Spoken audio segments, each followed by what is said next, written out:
ಇದ್ವಿ ಪೇಪರ್ನಲ್ಲಿ ಅವತ್ತು ಬಂತು. ನೆಕ್ಸ್ಟ್ ಡೇ ಮಾರ್ನಿಂಗ್ ನನಗೊಂದು 11 ಗಂಟೆ ಸುಮಾರಿಗೆ ನಾನು ಪೊಲೀಸ್ ಸ್ಟೇಷನ್ ನಂಬರ್ ಎಲ್ಲ ಕೊಟ್ಟಿದ್ವಿ. ನಮಗೆ ಪರ್ಸನಲ್ ನಂಬರ್ ಏನೂ ಇರಲಿಲ್ಲ, ಪೊಲೀಸ್ ಸ್ಟೇಷನ್ ನಂಬರ್ ಮಾತ್ರನೇ ಆವಾಗ ಇದ್ದಿದ್ದು. ಪೊಲೀಸ್ ಸ್ಟೇಷನ್ಗೆ ಬೆಂಗಳೂರಿಂದ ಒಂದು ಕಾಲ್ ಬಂತು. ಸರ್, ಇದು ಯಾರು ಸತ್ತಿರೋದು ಏನು ಅಂತ ನಿಮ್ಗೇನು ಹೆಸರು ಗೊತ್ತಾ, ಇದು ಗೊತ್ತಾ? ಯಾಕಂದರೆ ನಾನು ಡ್ರೈವರ್ ಮಾತಾಡ್ತಾ ಇರೋದು, ಅಕ್ಷಯ ಟ್ರಾವೆಲ್ಸಿಂದ ನಾನು ಮಾತಾಡ್ತಾ ಇದ್ದೀನಿ. ನಮ್ಮ ಡ್ರೈವರ್ ಒಬ್ಬ ಮಿಸ್ಸಿಂಗ್ ಆಗಿದ್ದಾನೆ, ನಾವು ಬಂದರೆ ಫೋಟೋ ನೋಡ್ಬೋದಾ ಸರ್ ಅಂತ ಕೇಳಿದ್ರು. ಅಷ್ಟೊತ್ತಿಗಾಲ ಒಂದು 11:30 12 ಗಂಟೆ. ನೋಡಿ, ನೀವು ಇಮ್ಮಿಡಿಯೇಟಾಗಿ ಬಂದರೆ ನಿಮಗೆ 1 ಗಂಟೆಗೆ ಬಸ್ಸಿದೆ ಇದರಲ್ಲಿ, ಅದು KSRTC ಬಸ್ ಸ್ಟ್ಯಾಂಡ್ನಲ್ಲಿ. ನೀವು ಬಂದರೆ ನೀವು ಸಂಜೆ 7 ಗಂಟೆ ಅಥವಾ 7:30 8 ಗಂಟೆಗೆ ಬರ್ತೀರಾ.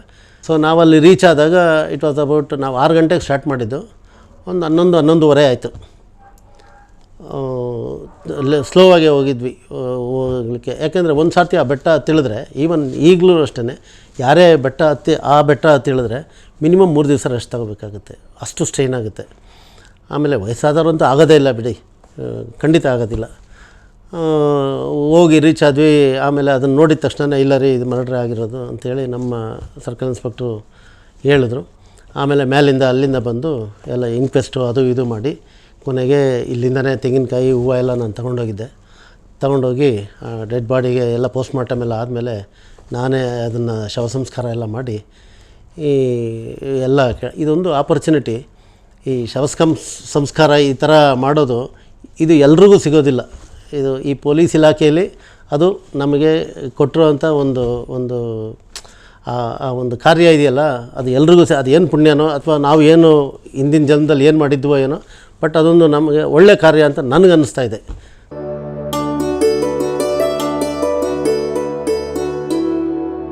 ನೋಡಿ, ನಾನು ಮಧುಗಿರಿ ಒಳಗೆ ಒಂದು ಕೊಲೆ ಕೇಸನ್ನ, ಒಂದು ಅನ್ನೋನ್ ಡೆಡ್ ಬಾಡಿನಿ, ಅಂದರೆ ಕೊಲೆ ಆಗಿರುವಂಥ ಕೇಸನ್ನ ಪತ್ತೆ ಮಾಡಬೇಕಾದ್ರೆ ಪೊಲೀಸರು ನಾವು ಎಷ್ಟು ಶ್ರಮ ಪಡ್ತೀವಿ, ಹೇಗೆಲ್ಲ ನಮ್ಮ ನಮ್ಮ ವೃತ್ತಿ ಧರ್ಮದಲ್ಲಿ ತನಿಖೆ ಹೇಗೆಲ್ಲ ಮಾಡ್ತೀವಿ ಅನ್ನೋದಕ್ಕೆ ಹಲವಾರು ವಿಧಾನಗಳಿದೆ. ಹೇಗೆಲ್ಲ ನಾವು ಕೆಲಸ ಮಾಡ್ತೀವಿ ಅನ್ನೋದಕ್ಕೆ ಇದು ಒಂದು ಪೂರಕವಾದ ಸಾಕ್ಷಿ. 1985ರಲ್ಲಿ ನಾನು ಮಧುಗಿರಿ ಪೊಲೀಸ್ ಸ್ಟೇಷನ್ನಲ್ಲಿ law and order sub inspector ಕೆಲಸ ಮಾಡ್ತಿದ್ದೆ, ತುಮಕೂರು ಜಿಲ್ಲೆ. 85ರ ಕೊನೆ ಡಿಸೆಂಬರ್ ತಿಂಗಳು ಅಂತ ನನಗೆ ಅನಿಸ್ತಾ ಇದೆ.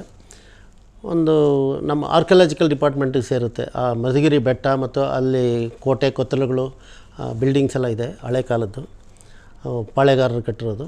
ಆ ಪಾಳೆಗಾರರು ಕಟ್ಟಿರುವಂಥ ಆ ಬಿಲ್ಡಿಂಗ್ನಲ್ಲೇ ತಾಲೂಕು ಆಫೀಸು, ನಮ್ಮ ಟ್ರೆಷರಿ, ನಮ್ಮ police station, circle inspector office ಎಲ್ಲ ಅದರಲ್ಲೇ ಇತ್ತು. ಆ ವಾಚ್ಮೆನ್ ಒಬ್ಬ ಇರ್ತಿದ್ದ, ಅದಕ್ಕೆ ಡೇ ಆ್ಯಂಡ್ ನೈಟು ವಾಚ್ ಮಾಡಲಿಕ್ಕೆ ಆರ್ಕಿಯಾಲಜಿಕಲ್ ಡಿಪಾರ್ಟ್ಮೆಂಟಿಂದ ಒಬ್ಬರು ನೇಮಿಸಿದ್ರು. ಅವನು ಬೆಳಿಗ್ಗೆ 9:30 ಸುಮಾರಿಗೆ ಕೆಳಗೆ ಬಂದು, ಸರ್, ಮಧುಗಿರಿ ಬೆಟ್ಟದ ತುದಿಯೊಳಗೆ ಒಂದು ಹೆಣ ಬಿದ್ದಿದೆ ಸರ್, ಮಾಹಿತಿ ಕೊಟ್ಟರು. ನಮ್ಮ ಪೊಲೀಸರು ನಮ್ಮ ದಫೇದಾರ್ಗೆ ಹೇಳಿದ್ರು, ದಫೇದಾರ್ ಬಂದು ನನಗೆ ಹೇಳಿದ್ರು.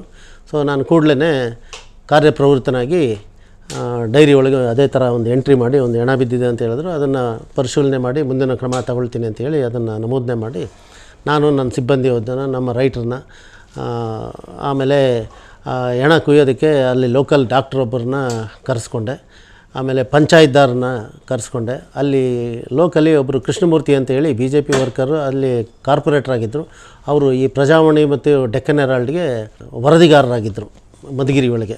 ಸೊ ನಾವೆಲ್ಲ ಒಂದು ಗುಂಪು ಕೂಡ್ಕೊಂಡು ಒಂದು 12-13 ಜನ ಇಲ್ಲಿಂದ ಕೆಳಗಿಂದ ವಿಟ್ನೆಸ್ದಾರನ್ನ ಎಲ್ಲ ಕರ್ಕೊಂಡು, ಪಂಚಾಯತ್ದಾರಗಳನ್ನ ಎಲ್ಲ ಕರ್ಕೊಂಡು ಪಿಕಾಸಿ, ಆಮೇಲೆ ಪೋಸ್ಟ್ ಮಾರ್ಟಮ್ ಮಾಡಲಿಕ್ಕೆ ಡಾಕ್ಟ್ರು, ಆಮೇಲೆ ಡಾಕ್ಟರ್ ಅಸಿಸ್ಟೆಂಟು, ಹೆಣ ಕುಯ್ಯೋದಕ್ಕೆ ಇಕ್ವಿಪ್ಮೆಂಟ್ಸು ಏನೇನು ಬೇಕೋ ಎಲ್ಲ ತೊಗೊಂಡು ನಾವು ಸುಮಾರು ಒಂದು 12:30 ಅಥವಾ 1 ಗಂಟೆ ಸುಮಾರು ಇರ್ಬೋದು, ಹತ್ತಕ್ಕೆ ಶುರು ಮಾಡಿದ್ವಿ. ಏಕಶಿಲಾ ಬೆಟ್ಟ, ಇದು ಏಷ್ಯಾದಲ್ಲೇ ಅತಿ ದೊಡ್ಡದಾದ ಏಕಶಿಲಾ ಬೆಟ್ಟ ಮಧುಗಿರಿ ಬೆಟ್ಟ. ಅದು ತುಂಬ ಆಕರ್ಷಣೀಯವಾಗಿ, ತುಂಬ ಅರ್ಥಗರ್ಭಿಕ ಇದೆ ಆ ಒಂದು ಬೆಟ್ಟ. ಅದನ್ನು ಒಂದು ಸಾರ್ತಿ ಹತ್ತಿ ಇಳಿದ್ರೆ ಒಂದು ಅವಿಸ್ಮರಣೀಯವಾದ ನೆನಪಿನಲ್ಲಿ ಉಳ್ಕೊಳ್ಳೋವಂಥ ಒಂದು ಬೆಟ್ಟ ಅದು. ಸೊ ಒಂದು ಡಾಕ್ಟ್ರು ಸ್ವಲ್ಪ ವಯಸ್ಸಾಗಿತ್ತು ಅವ್ರಿಗೆ, ಒಂದು 55 ವರ್ಷ ಆಗಿತ್ತು ಅವ್ರಿಗೆ. ಒಂದು 25% ಹತ್ತಿದ ತಕ್ಷಣ ಅವರು, ನಾನು ಕೈನಲ್ಲಿ ಆಗೋದಿಲ್ಲ, ನಾನು ಬರೋದೇ ಇಲ್ಲ, ಹೆಣ ಬೇಕಾದ್ರೆ ಮೇಲಿಂದ ತಗೊಂಬನ್ನಿ, ನಾನು ಇಲ್ಲಿ ಪೋಸ್ಟ್ ಮಾರ್ಟಮ್ ಮಾಡಿಕೊಡ್ತೀನಿ, ನಾನು ಹತ್ಲಿಕ್ಕೆ ಆಗೋದಿಲ್ಲ ಅಂತ ಹೇಳಿ ಅಲ್ಲೇ ಕೂತ್ಕೊಂಡ್ರು. ಅಲ್ಲಿಗೂ ಸುಸ್ತಾಗಿತ್ತು ಅವ್ರಿಗೆ. ನಾವು ಬೆಟ್ಟ ತುದಿಗೆ ಹತ್ತೋದಕ್ಕೇ 3 ಗಂಟೆ ಆಯಿತು, 3:30 ಆಯಿತು. ಸರ್, ನಾವೇ ಎಲ್ಲ ಹೋದ್ವಿ, ಡಾಕ್ಟ್ರನ್ನ ಬಿಟ್ಟೆ ಹೋದ್ವಿ. ನಾವೊಂದು 12 ಗಂಟೆಗೆ ಶುರು ಮಾಡಿದ್ವಿ, ಒಂದು 3:30 ಸಮಯಕ್ಕೆ ಹೋದ್ವಿ ಅಲ್ಲಿಗೆ. ಹೋಗ್ತಿರ್ಬೇಕಾದ್ರೆ ಕೆಲವು ಕಡೆ ರಕ್ತ ಎಲ್ಲ ಕಲ್ಲುಗಳಿಗೆ ಬಳ್ದಿರೋದು ಇದು ನಮಗೆ ನೋಟಕ್ಕೆ ಸಿಕ್ತು. ನೋಡಿಕೊಂಡು ಡೆಡ್ ಬಾಡಿ ಹತ್ರ ಹೋದ್ವಿ, ಮೇಲೆ ತುದಿಗೆ ಹೋದ್ವಿ. ತುದಿಗೆ ತುಂಬ ಆಯಾಸ ಆಗುತ್ತೆ ಬೆಟ್ಟ ಹತ್ತಬೇಕಾದ್ರೆ. ಕೆಲವು ಕಡೆ ಈ ಈ ಉಡ ಹೇಗೆ ಹತ್ತುತ್ತೋ ಆ ಥರ ನಾವು ಹತ್ತಬೇಕಾಗ್ತದೆ. ಸೊ ಸಪೋರ್ಟ್ ಇಲ್ಲದೇ ಇದ್ದರೆ ಆಗೋದೇ ಇಲ್ಲ. ಆಮೇಲೆ ಅಲ್ಲೆಲ್ಲೂ ಮೆಟ್ಲು ಇರಲಿಲ್ಲ ಆ ಕಾಲಕ್ಕೆ. ಈಗ ಏನೋ ಮೆಟ್ಲು ಮಾಡಿದ್ದಾರೆ ಅಂತ ನಾನು ಕೇಳ್ಪಟ್ಟೆ. ಬಟ್ ಆಗ ಈ ಹಲ್ಲಿ ಹೆಂಗೆ ಗೋಡೆ ಮೇಲೆ ಹೋಗುತ್ತೋ ಹಂಗೆ ಹೋಗಬೇಕಾಗಿತ್ತು ನಾವು. ಸೊ ಹತ್ಕೊಂಡು ತುದಿಗೆ ಹೋದ್ವಿ. ಯಾಕೆಂದರೆ ಅಲ್ಲಿ ಮೇಲೆ ಒಂದು ದೇವಸ್ಥಾನ ಇದೆ, ಶ್ರೀರಾಮರ ದೇವಸ್ಥಾನ ಇದೆ, ತುಂಬ ಚೆನ್ನಾಗಿದೆ. ಒಂದು ಕೊಳ ಇದೆ, ಈಗಲೂ ಪ್ರತೀತಿ. ಆ ಕೊಳದಲ್ಲಿ ನೀರು ತಗೊಂಬಂದರೆ ಆಸ್ತಮಾ ಇದು ವಾಸಿ ಆಗುತ್ತೆ. ಅದು ಈಗಲೂ ಅದು ನಿಜ, ಹೌದು. ಆ ಕೊಳದ ನೀರು ತಗೊಂಬಂದರೆ. ಸೊ ಹೋಗಿ ನೋಡಿದ್ವಿ, ಡೆಡ್ ಬಾಡಿ ನೆಲದ ಮೇಲೆ ಹೊಟ್ಟೆ ಕೆಳಗೆ ಬಿದ್ದಿತ್ತು, ಬೆನ್ನು ಆಕಾಶ ನೋಡ್ತಿತ್ತು.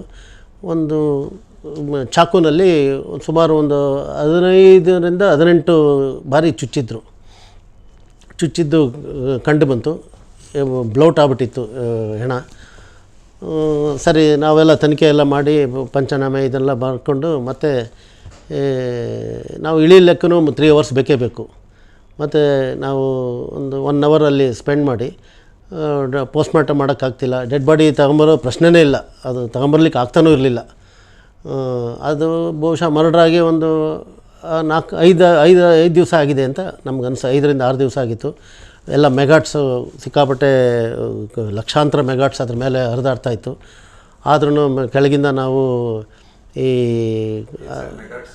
ಆ ಒಂದು ದೇಹದಲ್ಲೇ ಉತ್ಪಾದನಾ ಬ್ಯಾಕ್ಟೀರಿಯಾಸಿಂದ 2ನೇ ದಿವಸ ಅಥವಾ 3ನೇ ದಿವಸ ಆದಮೇಲೆ ಈ ಮೂಗು, ಎಲ್ಲೆಲ್ಲಿ ಕಣ್ಣು, ಮೂಗು, ಕಿವಿ, ಗುದದ್ವಾರ ಇಂಥ ಕಡೆ ಎಲ್ಲ ಹುಳುಗಳು ಬರೋಕ್ಕೆ ಶುರುವಾಗುತ್ತೆ. ಇದು ಸಾಮಾನ್ಯವಾಗಿ ಎಲ್ಲ ದೇಹಗಳಲ್ಲೂ, ಅದು ಗಾಳಿಗೆ ಎಕ್ಸ್ಪೋಸ್ ಆದಾಗ, ಗಾಳಿ ಬೆಳಕಿಗೆ ಎಕ್ಸ್ಪೋಸ್ ಆದಾಗ ಹುಳುಗಳು ಅದು ಸ್ಪ್ರೆಡ್ ಆಗಿ ಮೈ ತುಂಬ ಬರೀ ಹುಳುಗಳೇ. ಒಂಥರ ಅದನ್ನು ನೋಡಿಬಿಟ್ರೆ ಆಮೇಲೆ ವಾಸನೆ ಎಷ್ಟು ಬರುತ್ತೆ ಅಂದರೆ ನಿಮಗೆ ಒಂದು ಮಿನಿಮಮ್ ಒಂದು ಫರ್ಲಾಂಗ್ ದೂರಕ್ಕೇ ನಮಗೆ ವಾಸನೆ ಗೊತ್ತಾಗ್ಬಿಡುತ್ತೆ. ನಾವು ಅಂಥ ಸಮಯದಲ್ಲಿ ಏನು ಮಾಡ್ತೀವಿ, ನೀಲಗಿರಿ ಆಯಿಲ್ ಅದನ್ನು ನಾವು ಪಾಕೆಟ್ನಲ್ಲಿ ಒಂದು ಬಾಟ್ಲಲ್ಲಿ ತೊಗೊಂಡೋಗ್ತೀವಿ. ಆ ವಾಸನೆ ತಡ್ಕೊಳಕ್ಕಾಗ್ದಿರ ನಮ್ಮ ಕರ್ಚೀಫ್ಗೆ ಆ ನೀಲಗಿರಿ ಆಯಿಲ್ನ ಅದು ಸವರ್ಕೊಂಡು ಮೂಗತ್ರ ಇಟ್ಕೊಳ್ತೀವಿ. ಆ ಒಂದು ಕಮಟು ವಾಸನೆ ವಿಧಿ ಇಲ್ಲದ್ರೆ ನಾವು ಅದೆಲ್ಲ ಮಾಡಲೇಬೇಕಾಗ್ತದೆ. ಸೊ ಅದನ್ನು ನೋಡಿಕೊಂಡು ನಾವು ಇನ್ನೇನು ಪೋಸ್ಟ್ಮಾರ್ಟಮ್ ಮಾಡಿದ್ರೆ ವಾಪಸ್ ಬರಬೇಕಾಗುತ್ತೆ. ಮತ್ತು ಕೆಳಗೆ ಇಳಿದು ಬಂದಾಗ ನಾವು ರಾತ್ರಿ 7:30 ಆಗೋಗ್ಬಿಟ್ಟಿರ್ತದೆ, ಕತ್ಲೆ ಆಗ್ಬಿಟ್ಟಿರುತ್ತೆ. ಹೆಂಗೋ ಬಂದು ಆಮೇಲೆ ನಮ್ಮ ಸರ್ಕಲ್ ಇನ್ಸ್ಪೆಕ್ಟರ್ ಮುನ್ನಂಜಪ್ಪ ರೆಡ್ಡಿ ಅಂತ ಇದ್ದರು. ಅವರು ಈ ಕೇಸ್ನಲ್ಲಿ ನನಗೆ ತುಂಬಾ, ಅವ್ರಿಗೆ ನಾನು ಸಹಾಯಕನಾಗಿ ಕೆಲಸ ಮಾಡಿದ್ದೀನಿ ಅವ್ರ ಹತ್ರ. ಅವ್ರಿಗೆ ಬಂದು, ಇಲ್ಲ ಸರ್ ಅದು ಮರ್ಡ್ರೇ ಆಗಿರೋದು, ಅದು UDR ಅಲ್ಲ ಅಂತ ಅಂದೆ. ಇಲ್ಲ ರೀ, ಅದು ಏನೋ ಬೆಟ್ಟದ ಮೇಲೆ ಹೋಗಿ ಏನಾಗುತ್ತೆ, ಏನೋ ಸತ್ತಿರಬೇಕು ಅಂತಂದರು. ನಾನು ಅವರು ಒಲ್ಲದ ಮನಸ್ಸಿಂದ ಹಂಗೆ ಮಾತಾಡಿದಾಗ ನಾನು, ಇಲ್ಲ ಸರ್ ಅದು ಮರ್ಡ್ರೇ ಆಗಿರೋದು, ನೀವು ಬಂದು ನೋಡಿ ಅಂತ ಹೇಳಿ ನಾನು ಅವ್ರಿಗೆ ಕನ್ವಿನ್ಸ್ ಮಾಡಿದೆ. ಯಾಕೆಂದರೆ ಆ ಒಂದು ಗುಹೆ ಥರ ಇತ್ತು. ಆ ಗುಹೆ ಹತ್ರ ಒಂದು ರಮ್ ಬಾಟ್ಲು, 3 ಬೀರ್ ಬಾಟ್ಲಿತ್ತು. ಅದನ್ನು ಓಪನ್ ಮಾಡಿ ಎಲ್ಲ ಕುಡಿದು ಮಾಡಿರೋದ್ರಿಂದ, ಸರ್ 3 ಜನ ಹೋಗಿದ್ದಾರೆ ಅಥವಾ 4 ಜನ ಹೋಗಿರಬೇಕು, 3 ಬೀರ್ ಬಾಟ್ಲಿದೆ, 1 ರಮ್ ಬಾಟ್ಲಿದೆ ಅಂತ ನಾನು ಅವ್ರಿಗೆ ಎಕ್ಸ್ಪ್ಲೈನ್ ಮಾಡಿ ಹೇಳಿದೆ. ಆಮೇಲೆ ಕೆ ಲಕ್ಷ್ಮಣ್ ಅಂತೇಳಿ DSP ಇದ್ದರು ನಮಗೆ, ಅವರು ತುಂಬ ಸೀನಿಯರ್ ಮ್ಯಾನು. ಅವ್ರಿಗೂ ಹೋಗಿ ತಿಳಿಸ್ದೆ, ಸರ್ ಈ ಥರ ಇದೆ, ಸರ್ಕಲ್ ಇನ್ಸ್ಪೆಕ್ಟ್ರಿಗೆ ಹೇಳಿ ಬೆಳಗ್ಗೆ ಬಂದು ನಾನು ಡಾಕ್ಟ್ರನ್ನ ಬೇರೆಯವರಿಂದ ಬಡವನಹಳ್ಳಿ ಅಂತ ಅಲ್ಲಿ ಒಂದು OP ಇತ್ತು ನಮಗೆ, ಅಲ್ಲಿಂದ ಡಾಕ್ಟ್ರನ್ನ ಒಬ್ಬರನ್ನ ಬರೋಕ್ಕೆ ಹೇಳಿ, ರಾಜಶೇಖರ್ ಅಂತ ಡಾಕ್ಟ್ರಿದ್ದರು, ಅವ್ರನ್ನ ಬರಲಿಕ್ಕೆ ಹೇಳಿ ಅವ್ರನ್ನ ಬೆಳಗ್ಗೆನೇ ಬರಲಿಕ್ಕೆ. ಅವಾಗೆಲ್ಲ ಹಿಂಗೆಲ್ಲ ವೆಹಿಕಲ್ಸು ಫೆಸಿಲಿಟೀಸ್ ಇರಲಿಲ್ಲ. ಬೆಳಿಗ್ಗೆ 5 ಗಂಟೆಗೆ ಒಂದು ಬಸ್ ಬರೋದು, ಪ್ರೈವೇಟ್ ಬಸ್ಸು. ಆ ಬಸ್ನಲ್ಲೇ ಅಲ್ಲಿ ಲೋಕಲ್ OP ಒಳಗೆ ನಮ್ಮ ಹೆಡ್ ಕಾನ್ಸ್ಟೇಬಲ್ಗೆ ಹೇಳಿ ಅವ್ರನ್ನೂ ಜೊತೆಯಲ್ಲಿ ಕರ್ಕೊಂಡು ಅವ್ರನ್ನ ಬೆಳಗ್ಗೆ 3 ಗಂಟೆಗೆ ಎಬ್ಬರಿಸಿ, 3:30ಗೆ ಡಾಕ್ಟ್ರನ್ನ ಎಬ್ಬರಿಸಿ 5 ಗಂಟೆ ಬಸ್ ಹಿಡ್ಕೊಂಡು ನಮ್ಮ ಸ್ಟೇಷನ್ಗೆ 6 ಗಂಟೆಗೆಲ್ಲ ಕರೆಸ್ಕೊಂಡೆ. ಇಲ್ಲ, ಅವ್ರಿಗೆ ಹತ್ಲಿಕ್ಕೆ ಆಗಲಿಲ್ಲ. ಸೊ ನಮ್ಮ ಸರ್ಕಲ್ ಇನ್ಸ್ಪೆಕ್ಟ್ರನ್ನ ನಾವು ರೆಡಿ ಮಾಡಿ, ನಾನು, ನಮ್ಮ ಸರ್ಕಲ್ ಇನ್ಸ್ಪೆಕ್ಟ್ರು, ನಮ್ಮ ಸಿಬ್ಬಂದಿ, ನಮ್ಮ ರಂಗರಾಜು ಅಂತ ಒಬ್ಬ ಕಾನ್ಸ್ಟೇಬಲ್, 622 ಒಂದು PC ನಂಬರು, ಅವ್ರ ಸಮೇತ ಎಲ್ಲ ಆವತ್ತನಿಗೆ ಹೇಳಿದ್ದೆ, ನೀನು ಎಲ್ಲ ತಿಂಡಿ ಕಟ್ಸ್ಕೊಂಡು ಮೇಲಕ್ಕೆ ಬರಪ್ಪ, ನೀನು ಹೋಟ್ಲ್ ತೆಗೆದ ಮೇಲೆ ತಿಂಡಿ ತಗೊಂಬ, ನಾವು ಮೇಲಕ್ಕೆ ಹೋಗಿರ್ತೀವಿ ಅಂಥೇಳಿ ನಾವೆಲ್ಲ ಮತ್ತೆ ಗುಂಪಾಗಿ ಒಂದು 12-13 ಜನ ಹತ್ತಕ್ಕೆ ಶುರು ಮಾಡಿದ್ವಿ. ನಮ್ಮ ಮುನ್ನಂಜಪ್ಪ ರೆಡ್ಡಿಯವರು ನಮ್ಮ ಸರ್ಕಲ್ ಇನ್ಸ್ಪೆಕ್ಟ್ರು ಸುಮಾರು ಒಂದು 35% ಹತ್ತಿರ್ಬೋದು. ಆಮೇಲೆ ಅವರು ಗಿಡ್ಡಿನೆಸ್ ಬಂದು ಕೂತ್ಕೊಂಡ್ಬಿಟ್ರು, ಆಗಲಿಲ್ಲ ಅವ್ರಿಗೆ. ಯೂನಿಫಾರ್ಮ್ನಲ್ಲಿ ನಾನು ಇದ್ದೆ, ಅವರು ಇದ್ದರು. ಏನು ಅಂದರೆ ನಮಗೆ ಅವರು ಶುಗರ್ ಇತ್ತು, ನನಗೆ ಗೊತ್ತಿಲ್ಲ. ಆ ಶುಗರಿಂದಾಗಿ ಶುಗರ್ ಲೋ ಆಗ್ಬಿಟ್ಟು ಅಲ್ಲಿ ಗಿಡ್ಡಿನೆಸ್ ಬಂದು ಕುತ್ಕೊಂಡ್ಬಿಟ್ರು. ಅವ್ರಿಗೆ ನನಗೆ ಹೆಂಗೋ ಆಗ್ತಾಯಿದೆ ಆಗ್ತಾಯಿಲ್ಲ ಅಂತೇಳಿ ಕೂತ್ಕೊಂಡ್ರು. ಆಮೇಲೆ ಜೊತೇಲಿ ಡಾಕ್ಟ್ರಿದ್ದರು, ಸ್ವಲ್ಪ ಸ್ಪೋರ್ಟಿವ್ ಡಾಕ್ಟ್ರು, ಅವರು ಟೆನ್ನಿಸ್ ಗಿನ್ನಿಸ್ ಎಲ್ಲ ಆಡೋರು, ಶಟ್ಲ್ ಗಿಟ್ಲೆಲ್ಲ ಆಡೋರು. ಸೊ ಅವರು ಅದನ್ನು ಚೆಕ್ ಮಾಡಿಬಿಟ್ಟು ಆಮೇಲೆ ಹೇಳಿದ್ರು, ಇಲ್ಲ ಅವ್ರಿಗೆ ಶುಗರ್ ಲೋ ಆಗ್ಬಿಟ್ಟಿದೆ, ಇಮ್ಮಿಡಿಯೇಟಾಗಿ ಚಾಕ್ಲೇಟೋ ಏನಾದರೂ ಕೊಡಿ ಅಂತ. ಕೊನೆಗೆ ಎಲ್ಲಿ ಚಾಕ್ಲೇಟ್ ಕೊಡೋದು ಏನು, ನಾವು ಏನಾದರೂ ಒಂದು ಸ್ವೀಟ್ ತಗೊಂಬ ಅಂತೇಳಿ ಅಲ್ಲಿಂದನೇ ಓಡಿ ಕಳಿಸ್ದೆ. ಪಾಪ ಕೆಳಗೆ ಓಡಿ ಬಂದು ಯಾವುದೋ ಒಂದು ಈ ಅಂಗಡಿಯಿಂದ ಒಂದಷ್ಟು ಚಾಕ್ಲೇಟ್ಸ್ ತೊಗೊಂಬಂದ, ಕೊಟ್ವಿ. ಅಷ್ಟೊತ್ತಿಗಾಗಲೇ ನಾವು ಕೂತ್ಕೊಂಡು ಸುಧಾರಿಸ್ಕೊತಿರ್ಬೇಕಾದ್ರೆ ಒಂದು ಬಾಟ್ಲಲ್ಲೂ ನೀರು ತಗೊಂಬ ಅಂತ ಹೇಳಿದ್ವಿ. ತಗೊಂಬಂದ ಫ್ಲಾಸ್ಕಲ್ಲಿ ನೀರು ತಗೊಂಬಂದ್ರು. ಆಗೆಲ್ಲ ಈಗೆಲ್ಲ ಈ ಬಾಟ್ಲ್ಗಳಿರಲಿಲ್ಲ. ಸೊ ಒಂದು ಫ್ಲಾಸ್ಕಲ್ಲಿ ನೀರು ತಗೊಂಬಂದ. ನಮ್ಮ ಮನೆಗೆ ಹೋಗಿ ಫ್ಲಾಸ್ಕ್ ತೊಗೊಂಡು ಅದರಲ್ಲಿ ನೀರು ತುಂಬಿಕೊಂಡು ಬಂದಿದ್ದಂಗೆ ಬಂದ ಮೇಲೆ ಅಷ್ಟರೊಳಗೆ ನಮ್ಮ ಕಾನ್ಸ್ಟೇಬಲ್ಲು ರಂಗರಾಜನು ಬಂದ. ಅವೆಲ್ಲ ಬಂದು ತಿಂಡಿನೂ ತಂದ. ಅಷ್ಟೊತ್ತಿಗೆ ತಿಂಡಿ ಎಲ್ಲ ತಿನ್ನಿಸಿ ಆದಮೇಲೆ ಮತ್ತೆ ವರ್ಚುವಲಿ ಹೇಳ್ಬೇಕಂದ್ರೆ ಅವ್ನು ರಂಗರಾಜ ಒಂದು ಕಡೆ, ನಾನೊಂದು ಕಡೆ, ನಮ್ಮ ಸರ್ಕಲ್ ಇನ್ಸ್ಪೆಕ್ಟರ್ ಎರಡೂ ಕಡೆ ಭುಜದ ಮೇಲೆ ಕೈಗಳು ಹಾಕ್ಕೊಂಡು ಹತ್ತಿಸ್ಕೊಂಡು ಹೋದ್ವಿ ಬೆಟ್ಟ. ಸೊ ನಾವಲ್ಲಿ ರೀಚ್ ಆದಾಗ ಇಟ್ ವಾಸ್ ಅಬೌಟ್, ನಾವು 6 ಗಂಟೆಗೆ ಸ್ಟಾರ್ಟ್ ಮಾಡಿದ್ದು, ಒಂದು 11-11:30 ಆಯಿತು. ಸ್ಲೋ ಆಗಿ ಹೋಗಿದ್ವಿ ಹೋಗ್ಲಿಕ್ಕೆ. ಯಾಕೆಂದರೆ ಒಂದು ಸರ್ತಿ ಆ ಬೆಟ್ಟ ಹತ್ತಿಳಿದ್ರೆ, ಈವನ್ ಈಗಲೂ ಅಷ್ಟೇ, ಯಾರೇ ಬೆಟ್ಟ ಹತ್ತಿಳಿದ್ರೆ ಮಿನಿಮಮ್ 3 ದಿವಸ ರೆಸ್ಟ್ ತಗೋಬೇಕಾಗುತ್ತೆ, ಅಷ್ಟು ಸ್ಟ್ರೈನ್ ಆಗುತ್ತೆ. ಆಮೇಲೆ ವಯಸ್ಸಾದವ್ರಂತೂ ಆಗೋದೇ ಇಲ್ಲ ಬಿಡಿ, ಖಂಡಿತ ಆಗೋದಿಲ್ಲ. ಹೋಗಿ ರೀಚ್ ಆದ್ವಿ. ಆಮೇಲೆ ಅದನ್ನು ನೋಡಿದ ತಕ್ಷಣ ಇಲ್ಲ ರೀ ಇದು ಮರ್ಡ್ರ್ ಆಗಿರೋದು ಅಂಥೇಳಿ ನಮ್ಮ ಸರ್ಕಲ್ ಇನ್ಸ್ಪೆಕ್ಟ್ರು ಹೇಳಿದ್ರು. ಆಮೇಲೆ ಮೇಲಿಂದ ಅಲ್ಲಿಂದ ಬಂದು ಎಲ್ಲ ಇಂಕ್ವೆಸ್ಟು ಅದು ಇದು ಮಾಡಿ ಕೊನೆಗೆ ಇಲ್ಲಿಂದನೇ ತೆಂಗಿನಕಾಯಿ ಹೂವು ಎಲ್ಲ ನಾನು ತೊಗೊಂಡೋಗಿ ಡೆಡ್ ಬಾಡಿಗೆ ಎಲ್ಲ ಪೋಸ್ಟ್ ಮಾರ್ಟಮ್ ಎಲ್ಲ ಆದಮೇಲೆ ನಾನೇ ಅದನ್ನು ಶವ ಸಂಸ್ಕಾರ ಎಲ್ಲ ಮಾಡಿ ಈ ಎಲ್ಲ ಇದೊಂದು ಆಪರ್ಚುನಿಟಿ.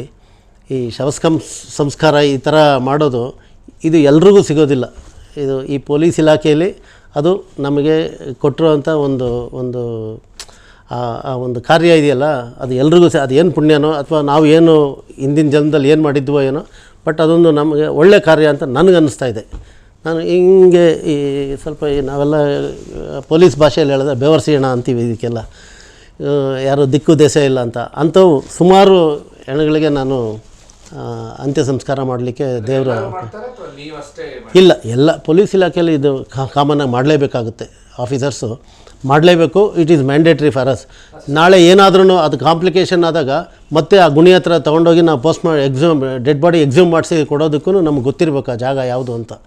ನಾವು ಆ ಊರು ಬಿಟ್ಟು ಬಂದ್ರೂ ನಾಳೆ ಇನ್ನೇನೋ ಕಾಂಪ್ಲಿಕೇಶನ್ ಆಗಿ ಇನ್ನೇನೋ ಕೇಸು ಮತ್ತು ಕೋರ್ಟ್ ಆರ್ಡ್ರ್ ಮಾಡ್ಬೋದು ಅಥವಾ ಆಫೀಸರ್ಸ್ ಆರ್ಡ್ರ್ ಮಾಡ್ಬೋದು, ಅದನ್ನು ಡೆಡ್ ಬಾಡಿ ಎಕ್ಸ್ಯೂಮ್ ಮಾಡಿ ಮತ್ತೆ ಅದನ್ನು ರೀಪೋಸ್ಟ್ಮಾರ್ಟಮ್ ಮಾಡಿ ಅಂತ ಅಂದಾಗ ಆ ಜಾಗ ನಾವು ನೋಡ್ಕೊಂಡಿರ್ಬೇಕು, ನಮ್ಗೆ ಅದು ಗೊತ್ತಿರಬೇಕು. ಇದು ನಮಗೆಲ್ಲ ನಮ್ಮ ಟ್ರೈನಿಂಗ್ನಲ್ಲೇ ಇದೆಲ್ಲ ನಮಗೆ ಹೇಳಿರ್ತಾರೆ. ಹಾಗಾಗಿ ಶವ ಸಂಸ್ಕಾರ ಎಲ್ಲ ಮುಗಿಸಿ ನಾವು ಮತ್ತೆ ಬಂದ್ವಿ. ನಮಗೆ ಲಕ್ಷ್ಮಣ್ ಸಾಹೇಬರು, ಆಮೇಲೆ AR ಇನ್ಫ್ಯಾಂಟ್ ಅಂತ ಹೇಳಿ ನಮಗೆ SP ಆಗಿದ್ದರು, very good officer AR infant ಅವರು, ಒಳ್ಳೆ ಗೈಡೆನ್ಸ್ ಕೊಡೋರು. ನಮಗೇನು ಆ ಡೆಡ್ ಬಾಡಿ ಮೈ ಮೇಲಿನ ಬಟ್ಟೆಗಳು ಸಿಕ್ತು, ಆ ಬಟ್ಟೆ ಎಲ್ಲ ಬಿಚ್ಚಿ ಆತನ್ನು ಟೋಟಲಿ ನಿರ್ವಾಣವಾಗಿ ನಾನು ಮಣ್ಣು ಮಾಡಿದ್ದೆ. ಅಲ್ಲೇ ಅಗೆದು ಒಂದಷ್ಟು ಮಣ್ಣು ತೆಗೆದು ಅಲ್ಲೇ ಊತಾಕಿ ನಾವು ಬಂದ್ವಿ. ಕೆಳಗಿಂದ ಪೂಜೆ ಎಲ್ಲ ಮುಗಿಸಿ ಬಂದ್ವಿ. ಒಂದು ಸಂಜೆ 7:30-8 ಗಂಟೆನೇ ಆಯಿತು ಬೆಟ್ಟ ಪೂರ್ತಿ ಇಳಿದು ಬರೋದಕ್ಕೆ ಪೊಲೀಸ್ ಸ್ಟೇಷನ್ ಬಂದಾಗ. ಆಮೇಲೆ ಫಾರ್ಮ್ಯಾಲಿಟೀಸ್, FIR ಕೋರ್ಟ್ ಕಳಿಸೋದು, ಇದನ್ನು ಏನೇನು ಮಾಡಬೇಕು ಅಂತ ಫಸ್ಟ್ UDR ತೊಗೊಂಡಿದ್ವಿ. ಆಮೇಲೆ ಅದನ್ನು ಮರ್ಡರ್ ಕೇಸಾಗಿ ಕನ್ವರ್ಟ್ ಮಾಡಿ ಫಾರ್ಮ್ಯಾಲಿಟೀಸು ಕೋರ್ಟ್ಗೆಲ್ಲ ಕಳಿಸ್ಬೇಕಾಗಿತ್ತು. ಅದನ್ನೆಲ್ಲ ಮಾಡಿ ಆಮೇಲೆ ಅಮಾನತು ಮಾಡಿಕೊಂಡಿರೋ ಬಟ್ಟೆಗಳು ಇದು, ಆಮೇಲೆ ನಮಗೆ ಚಾಕು ಸಿಕ್ತು, ಆಮೇಲೆ ಒಂದು ಜೊತೆ ಚಪ್ಪಲಿ ಸಿಕ್ತು. ಸೊ ಅದನ್ನೆಲ್ಲ ಅಮಾನತು ಮಾಡ್ಕೊಂಡಿದ್ವಿ. ರಸ್ತೆ ಉದ್ದಕ್ಕೂ ಇಳಿದು ಬರಬೇಕಾದ್ರೆ ಅಲ್ಲಲ್ಲಿ ಕೆಲವು ಇದನ್ನೆಲ್ಲ ಬಾಟ್ಲುಗಳನ್ನೆಲ್ಲ ಸೀಸ್ ಮಾಡ್ಕೊಂಬಂದ್ವಿ. ಆ ಬಾಟ್ಲುಗಳು ಅದನ್ನು ನಾವು ತರಬೇಕಾದ್ರೆ ಅಲ್ಲೇ ಒಂದೆಲ್ಲ ಪ್ಯಾಕ್ ಮಾಡಿಸಿ, ಅದಕ್ಕೆಲ್ಲ ಮೆಟೀರಿಯಲ್ ತೊಗೊಂಡೋಗಿದ್ದೆ, ಪ್ಯಾಕ್ ಮಾಡಿಸಿ. ಯಾಕಂದರೆ ನಮಗೆ ಅದ್ರ ಮೇಲೆ ಫಿಂಗರ್ ಪ್ರಿಂಟ್ ಇರೋ ಚಾನ್ಸ್ ಇರುತ್ತೆ ಅಂಥೇಳಿ ಅದನ್ನು ಪ್ಯಾಕಿಂಗ್ ಐಟಮ್ಸ್ ಎಲ್ಲ ನಾವೆಲ್ಲ ಹೋಗ್ಬೇಕಾದ್ರೆ ಒಂದು ಕಿಟ್ ಇರುತ್ತೆ, ಒಂದು ಸ್ಕೂಲ್ ಬ್ಯಾಗ್ ಥರ ಕಿಟ್ಟು ರೆಡಿ ಮಾಡ್ಕೊಂಡಿರ್ತೀವಿ. ಎಲ್ಲೋ ಬೇಕಾದರೂ ಅದನ್ನು ತೊಗೊಂಡೋಗ್ಬಿಡ್ತೀವಿ. ಅದರಲ್ಲಿ ಎಲ್ಲ ಮೆಟೀರಿಯಲ್ಲು ಇರುತ್ತೆ. FIR ಇಂದ ಹಿಡಿದು ವೈಟ್ ಪೇಪರಿಂದ ಕಾರ್ಬನ್ ಪೇಪರು, ಅವಾಗೆಲ್ಲ ಈಗ ಜಿರಾಕ್ಸ್ ಮಿಷಿನ್ ಎಲ್ಲ ಇಲ್ಲ. ನಾವು ಆ ಕಾಲದಲ್ಲಿ ಅವಾಗೆಲ್ಲ ಏನೇ ಮಾಡಿದ್ರು ಮ್ಯಾನ್ಯುಯಲ್ ಆಗೇ ಮಾಡಬೇಕಾಯಿತು, ಕಾರ್ಬನ್ ಹಾಕ್ಕೊಂಡೇ ಬರಿಬೇಕಾಯಿತು ಕಾಪೀಸ್ನ. ಸೊ ಅದೆಲ್ಲ ಈ ಪರೀಕ್ಷೆ ಎಕ್ಸಾಮ್ ಬರೀತಾರಲ್ಲ ಆ ಥರ ರಟ್ಟು ಇಟ್ಕೊಂಡು ಯಾವಾಗಲೂ ಜೊತೆಲಿ ಇರ್ತಿದ್ವಿ. ಸೊ ಎಲ್ಲ ಮಾಡಿ ಮುಗಿಸಿದ್ವಿ. ಅವತ್ತೇ ಅವರು ಕೃಷ್ಣಮೂರ್ತಿ ಅವ್ರನ್ನ ಕರೆಸಿ, ಇಲ್ಲ ನಾಳೆ ಬೆಳಗ್ಗೆ ಪೇಪರ್ ಬರೋಂಗೆ ಮಾಡಿ ಅಂತೇಳಿ ಒಂದು ಪೇಪರ್ನಲ್ಲಿ ಹಾಕಿಸ್ದೆ. ಅಲ್ಲಿ ವಿಶೇಷ ಏನು ಅಂದರೆ, ಮೃತನ ಮೈ ಮೇಲೆ ಒಂದು ತುಳಸಿ ಮಾಲೆ ಇತ್ತು. ಈ ತುಳಸಿ ಕಡ್ಡೀಲಿ ಒಂದು ಮಾಲೆ ಇತ್ತು, ಅದನ್ನು ನಾವು ಸೀಸ್ ಮಾಡಿದೆವು. ಅದು ಹೊಸದಾಗಿ ಕಾಣ್ತು ನಮಗೆ. ಪ್ಲಸ್ ಒಂದು ಅಂಡರ್ವೇರ್, ಒಂದು ರೆಡ್ ಅಂಡರ್ವೇರ್ ಇತ್ತು, ಅದನ್ನು ಸೀಸ್ ಮಾಡಿದ್ವಿ. ಆಮೇಲೆ ಬಟ್ಟೆ ಎಲ್ಲ ಸೀಸ್ ಮಾಡ್ಕೊಂಡು ಬಂದಿದ್ವಿ. ಅದಾದಮೇಲೆ ಕೃಷ್ಣಮೂರ್ತಿಯವರು ಮಾರನೇ ದಿನ ಪ್ರಜಾವಾಣಿ ಪೇಪರಲ್ಲಿ ಮತ್ತು ಡೆಕ್ಕನ್ ಬರುತ್ತೆ, ಈ ಥರ ಒಂದು ಮಧುಗಿರಿ ಬೆಟ್ಟದ ತುದಿ ಒಳಗೆ ಹಿಂಗೆ ಒಂದು ಮರ್ಡರ್ ಆಗಿದೆ, ಅನ್ನೋನ್ ಡೆಡ್ ಬಾಡಿ, ಅದ್ರ ಮೇಲೆ ಹಿಂಗೆ ಒಂದು ತುಳಸಿ ಮಾಲೆ ಇದೆ, ಈ ಥರದ್ದು ಬಟ್ಟೆಗಳು ಈ ಥರ ಹಾಕ್ಕೊಂಡಿದ್ದಾನೆ ಅಂಥೇಳಿ ಅಂಡರ್ವೇರು ಇದೆಲ್ಲ ಪೇಪರ್ನಲ್ಲಿ ಬಂತು. ನಾವು ಓದಿದ್ವಿ, ಅದನ್ನು ಎಲ್ಲ ಕಟ್ ಮಾಡಿ ಆ ಪೇಪರ್ ಸಮೇತ ನಾನು ಕೇಸ್ ಫೈಲ್ಗೆ ಹಾಕ್ಕೊಂಡೆ. ನಾವು ಈ ಯಾರನ್ನ ನಮ್ಮ ಏರಿಯಾದಲ್ಲಿ ನಮ್ಮ ಡಿಸ್ಟ್ರಿಕ್ನಲ್ಲಿ ಯಾರಾದರೂ ಮಿಸ್ಸಿಂಗ್ ಆಗಿದ್ದಾರಾ ಏನು, ಆಮೇಲೆ ಅದನ್ನು ಮಿಸ್ಸಿಂಗ್ ಆಗದೆ ಇರೋದಕ್ಕೆ ನಾವು ಬೆಂಗಳೂರು ಕಂಟ್ರೋಲ್ ರೂಮ್ಗೆ ಕಳಿಸ್ತೀವಿ, ಡಿ ಜಿ ಕಂಟ್ರೋಲ್ಗೆ. ಅಲ್ಲಿ ಯಾವುದನ್ನ ಡಿಸ್ಟ್ರಿಕ್ಟಿಂದ ಮಿಸ್ಸಿಂಗ್ ಆಗಿದ್ದರೆ ಆ ವಯಸ್ಸಿನವರು ನಮಗೆ ಮಾಹಿತಿ ಕೊಡಲಿ ಅಂಥೇಳಿ ನಾವು ಆ ಕಾಲದಲ್ಲಿ ಈಗ ಇಷ್ಟೊಂದು ಸೂಪರ್ ಫಾಸ್ಟಾಗಿ ನಮಗೆ ವ್ಯವಸ್ಥೆ ಇರಲಿಲ್ಲ, ಕಳಿಸ್ಕೊಟ್ಟಿದ್ವಿ.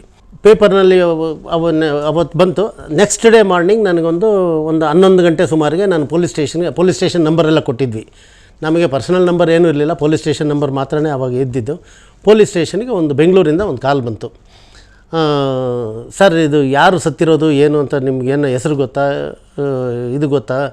ಯಾಕಂದರೆ ನಾನು ಡ್ರೈವರ್ ಮಾತಾಡ್ತಾ ಇರೋದು, ಅಕ್ಷಯ ಟ್ರಾವೆಲ್ಸಿಂದ ನಾನು ಮಾತಾಡ್ತಾ ಇದ್ದೀನಿ. ನಮ್ಮ ಡ್ರೈವರ್ ಒಬ್ಬ ಮಿಸ್ಸಿಂಗ್ ಆಗಿದ್ದಾನೆ, ನಾವು ಬಂದರೆ ಫೋಟೋ ನೋಡ್ಬೋದಾ ಸರ್ ಅಂತ ಕೇಳಿದ್ರು. ಅಷ್ಟೊತ್ತಿಗಾಲ ಒಂದು 11:30 12 ಗಂಟೆ. ನೋಡಿ, ನೀವು ಇಮ್ಮಿಡಿಯೇಟಾಗಿ ಬಂದರೆ ನಿಮಗೆ 1 ಗಂಟೆಗೆ ಬಸ್ಸಿದೆ ಇದರಲ್ಲಿ, ಅದು KSRTC ಬಸ್ ಸ್ಟ್ಯಾಂಡ್ನಲ್ಲಿ. ನೀವು ಬಂದರೆ ನೀವು ಸಂಜೆ 7 ಗಂಟೆ ಅಥವಾ 7:30 8 ಗಂಟೆಗೆ ಬರ್ತೀರಾ. ಅದು 2 ಗಂಟೆಗೆ ಹೊರಡೋದು. 2 ಗಂಟೆ ಗಂಟೆ ಮಧುಗಿರಿ 7 ಗಂಟೆಗೆ ತಲುಪೋದು, 7-7:30 ತಲುಪೋದು. ಅದು ನೈಟ್ ಆಲ್ಟ್ ಗಾಡಿ. ತಿರ್ಗಿ ಬೆಳಗ್ಗೆ ಅವ್ರು ಅಲ್ಲಿಂದ 7 ಗಂಟೆಗೆ ವಾಪಸ್ ಹೊರಡೋದು. ಮಧುಗಿರಿಗೆ ಆಗ 2 ಬಸ್ ಇರ್ತಿದ್ದು, KSRTC ಬಸ್ಸು. ಇಲ್ಲ, ಬರೋದನ್ನ ಬಂದುಬಿಡಿ. ಇಲ್ಲ ಸರ್, ಹಂಗಾದರೆ ಬೆಳಗ್ಗೆ ನಾವು 5 ಗಂಟೆ ಬಸ್ಗೆ ಹಿಡ್ಕೊಂಡು ಬರ್ತೀವಿ, ಬಂದು ನಾವು ನೋಡ್ತೀವಿ, ನಾನು ಒಬ್ಬನೇ ಇರೋದು, ಇನ್ನೊಬ್ಬ ನನ್ನ ಫ್ರೆಂಡು ಕರ್ಕೊಂಬರ್ತೀನಿ ಅಂತ ಅಂದಂಗೆ. ನಾನು ಆ ಮಾಹಿತಿನ ನನ್ನ ಡೈರಿ ಒಳಗೆ ಬರೆದೆ, ನನ್ನ CD ಒಳಗೂ ಬರ್ಕೊಂಡೆ. ನಾನು ಈ ಮಾಹಿತಿನ ನಮ್ಮ ಇನ್ಸ್ಪೆಕ್ಟ್ರಿಗೆ, ನಮ್ಮ DSPಗೆ ಎಲ್ಲರಿಗೂ ತಿಳಿಸ್ದೆ, ಸರ್ ಹಿಂಗಾಗಿದೆ ಅಂತ. ಬರಲಿ ಬಿಡಿ ಅಂದರೆ ಮಾರನೇ ದಿನ ಬೆಳಗ್ಗೆನೇ